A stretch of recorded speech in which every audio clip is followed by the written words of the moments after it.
చూస్ country delight, live better. ఇప్పుడే country delight app ని download చేసుకోండి.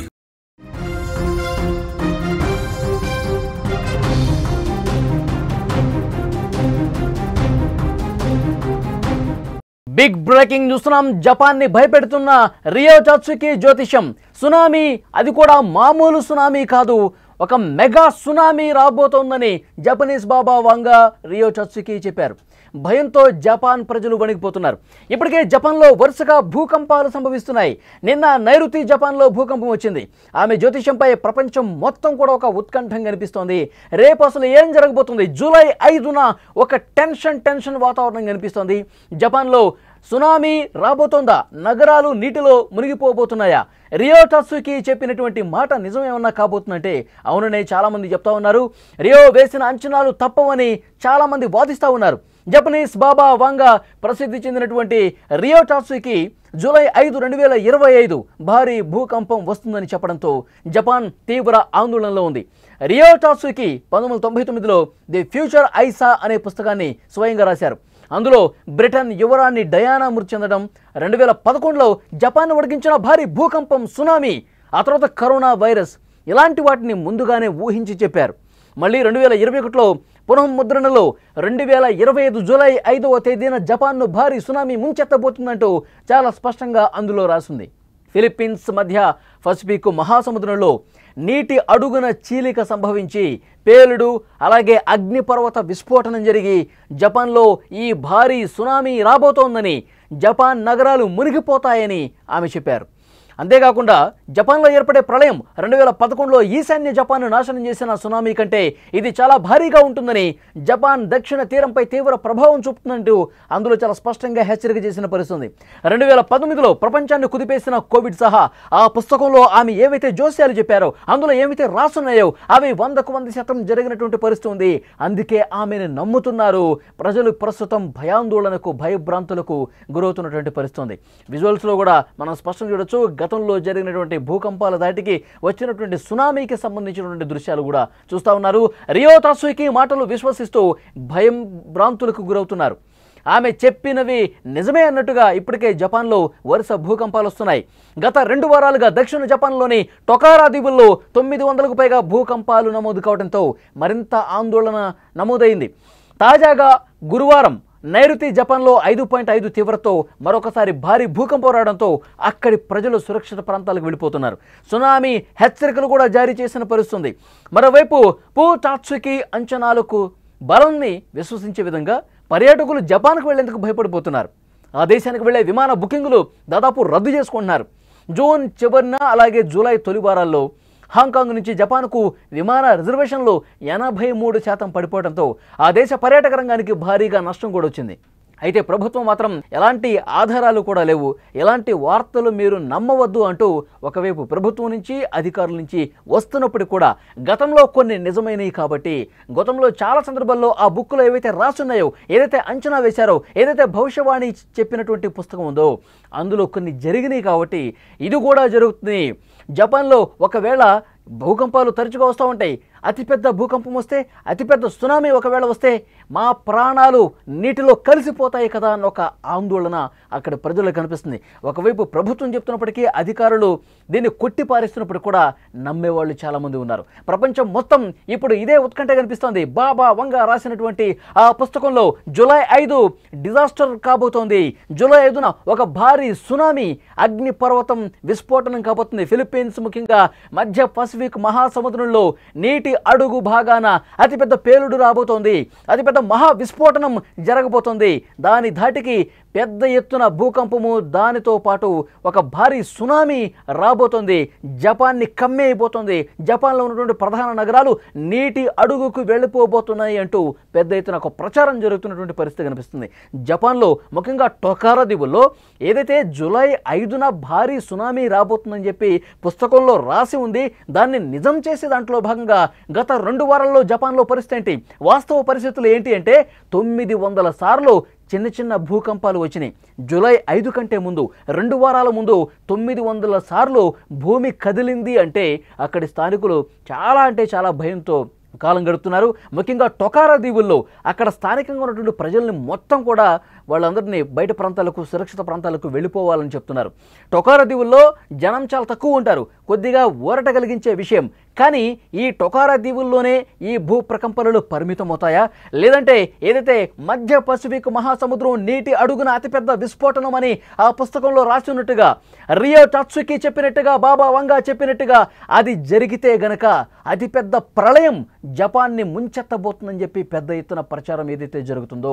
ఎందుకంటే గతంలో ఏవైతే ఆ పుస్తకంలో రాసి ఉన్నవో చాలా వరకు జరిగిన పరిస్థితి. అందుకే అంత ఆందోళన, అంత భయం కనిపిస్తుంది.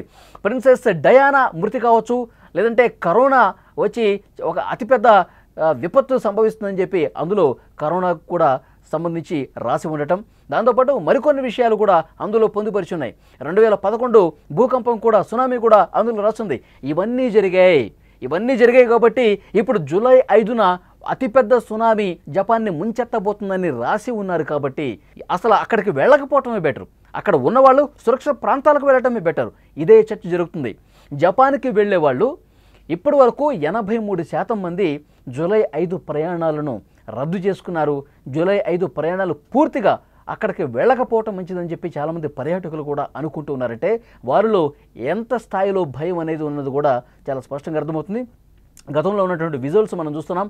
భూకంపం వచ్చినప్పుడు, సునామీ వచ్చినప్పుడు అక్కడి పరిస్థితులు, నగరాలు ఇళ్ళు మునిగిపోయి అసలు ఇళ్ళు పూర్తిగా కొన్ని మీటర్ల అడుక్కి వెళ్ళిపోయినాయి. అంటే ఎంత పెద్ద స్థాయిలో ఒక వరద ఉధృతి, అక్కడ సునామీ ఏ విధంగా వచ్చేస్తుందో చాలా స్పష్టంగా విజువల్స్ చూస్తున్నాం.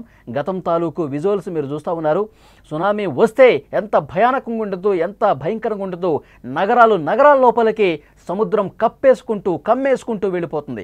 ముందుగా భూకంపం వస్తుంది. భూకంపం వచ్చినటువంటి దృశ్యాలు మీరు చూస్తున్నారు, గతం తాలూకు దృశ్యాలు. భూకంపం వస్తే మొత్తం ఏ విధంగా ఊగిపోతాయో, అక్కడ ఇళ్ళు కావచ్చు, కార్లు కావచ్చు, కరెంటు స్తంభాలు కావచ్చు, అన్నీ కూడా ఏ విధంగా ఊగిపోతున్నాయో మనం చూస్తున్నాం.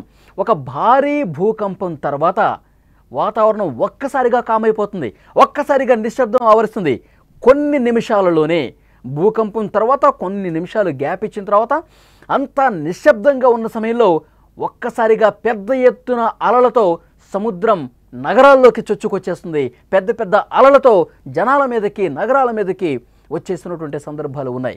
అలాంటి అతిపెద్ద సునామీ, ఒక మెగా సునామీ కనుక జపాన్ని ముంచెత్తితే మాత్రం బాబా వంగా ఏదైతే జ్యోతిష్యం ఉందో, బాబా వంగా రాసినటువంటి ఆ పుస్తకం ఉందో దాని మీద మరింత నమ్మకం పెరిగే అవకాశం చాలా స్పష్టంగా కనిపిస్తుంది. అందరికి కూడా ఇప్పుడు జూలై 5వ తారీఖు ఏం జరగబోతుందని ఒక టెన్షన్ అయితే ప్రపంచవ్యాప్తంగా ఆ టెన్షను, ఆ ఉత్కంఠత కనిపిస్తోంది. ప్రజలు ఎంత బలంగా నమ్ముతున్నారంటే వాళ్ళ ప్రయాణాలను కూడా పూర్తిగా రద్దు చేసుకున్నారు. అక్కడ ఆల్రెడీ నివసిస్తున్న వాళ్ళు చాలా దూరంగా వెళ్తున్నారు. ప్రభుత్వం ఒకవైపు చెప్తున్నప్పటికీ కూడా అధికార యంత్రాంగం అక్కడ ఒకవైపు ఏర్పాట్లు చేస్తూ ఉన్నారు సురక్షిత ప్రాంతాలకు తరలించింది. ఎందుకంటే ఇప్పటికే అక్కడ 900 సార్లు చిన్న భూ ప్రకంపనలు వచ్చాయి కాబట్టి ప్రభుత్వం తీసుకోవాల్సిన జాగ్రత్తలు తీసుకున్నారు. కానీ ఏదైతే పుస్తకంలో రాసిందో, బాబా వంగా చెప్పిందో జూలై 5వ తారీఖు ఒక మెగా సునామీ అని చెప్పి చెప్తా ఉన్నారు. నగరాలు ఈ సునామీ ముంచేసి అల్లకల్లోలం జరుగుతుంది. సగం జపాన్ సర్వనాశనం కాబోతున్నట్టు ఏదైతే రాసి ఉందో అది జరగటానికి అవకాశమే లేదని చెప్పి అధికారులు కావచ్చు, ప్రభుత్వం కావచ్చు, కొంతమంది శాస్త్రవేత్తలు కూడా కొట్టిపారేస్తున్నటువంటి పరిస్థితి. ఒకవేళ నిజమైతే, నిజంగా ముందస్తు జాగ్రత్త చర్యలు తీసుకోకుండా వాటిని కొట్టిపడేసి ఉంటే గనక, అది ఒకవేళ నిజమైతే, ఒకవేళ అంటూ చాలా స్పష్టంగా అక్కడ ఉన్న ప్రజానీకం చెప్తున్నారు. నిజమైతే ఏంటి పరిస్థితి? మేము ప్రాణాలు కోల్పోవాలా? అక్కడ నీటిలోనే మేము సమాధి కావాలా? అంటూ చాలామంది జపాన్కి దూరంగా, తమ నివాస ప్రాంతాలకు దూరంగా వెళ్ళి బతుకుతున్నటువంటి పరిస్థితి. ఇప్పుడు బాబా వంగా చెప్పినటువంటి జోస్యం మీదే పెద్ద ఎత్తున చర్చ జరుగుతుంది. జూలై 5వ తారీఖు భారీ సునామీ ఏమైనా రాబోతుందా? నగరాలు నీటిలో పూర్తిగా మునిగిపోయే అవకాశం ఉందా? రియో టాట్సుకి చెప్పిన మాట నిజం ఎంతవరకు అవుతుంది? దీని మీదే అంచనాలు చేస్తూ ఉన్నారు. రియో వేసే అంచనాలు తప్పని వాదించేవాళ్ళు కొంతమంది, లేదు జరిగి తీరుతుంది, పెద్ద ప్రమాదం రాబోతోంది, 5వ తారీఖు అతిపెద్ద భూకంపం కూడా రాబోతున్నట్టు నమ్మే వాళ్ళ సంఖ్య కూడా ఉంది. రియో టాట్సుకి 1999లో ది ఫ్యూచర్ ఐస్ అనే ఒక పుస్తకాన్ని రాశారు. ది ఫ్యూచర్ ఐసా అనే పుస్తకంలో చాలా స్పష్టంగా అందులో రాసింది. బ్రిటన్ యువరాణి డయానా మృతి కూడా అందులోనే రాసింది. 2011లో జపాన్ భూకంపం వస్తుందని అందులో రాసింది. సునామీ పెద్ద ఎత్తున రాబోతుందని అందులో రాసింది. కరోనా వైరస్ కూడా ముందుగా ఊహించి రాశారు. మరి ఇవన్నీ జరిగాయి కదా. ఇవన్నీ జరిగాయంటే మరి 2025 జూలై 5 అని రాసింది కదా, అతిపెద్ద డిజాస్టర్ సునామీ అని రాసింది కదా. మరి ఇది ఒకవేళ జరిగితే ఏంటి మా పరిస్థితి అనే ఒక భయం, ఒక ఆందోళన విపరీతంగా కనిపిస్తుంది. దానికి తగ్గట్టుగా ఈ 2 వారాల్లో చిన్న చిన్న భూ ప్రకంపనలు 900 వచ్చాయి. 1, 2 కాదు, 100 కూడా కాదు, 900 చిన్నపాటి భూకంపాలు టొకారా దీవుల్లో వచ్చాయంటే జపాన్లో ఏదో జరుగుతుంది, సముద్ర భూగర్భంలో ఏదో అలజడి రేగుతోంది. ఇది సునామీ వైపు దారి తీస్తుందా, బాబా వంగా చెప్పింది నిజం కాబోతోందా, ఇలాంటి భయం అనేది చాలా మందిలో కనిపిస్తుంది.